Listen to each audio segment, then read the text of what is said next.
Let's head back to the voicemail of Truth and Reason. Hey, Dave, I'm from Cleveland. Real quick thing. Now, last year going into the season, we got one of the deepest rosters in the league. Now, this year, we're one of the worst in the league, and we got all these holes to fill. How's that work? We had a bad year, but all the people are still there. Same people in place it was last year. Explain that to me, Dave. All right, love you, brother, and you and the family be safe, be good, and thank you for taking my call. As always, appreciate all of the voicemails. Casey, I think the simple answer, and probably usually the simplest answer is the right answer.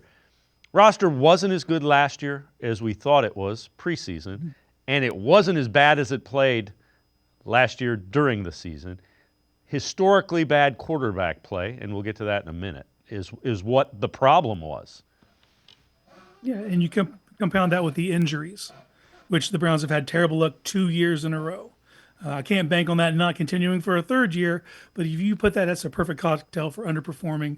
And I refuse to believe that this is a 3-win roster. If you just look at it and you were to play the game, how many of these players would start for other teams?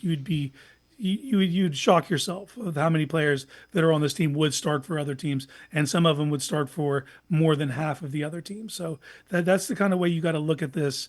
Now there's some retooling that needs to happen, but the bottom line is you have a ton of roster cornerstones still. You have things to build around.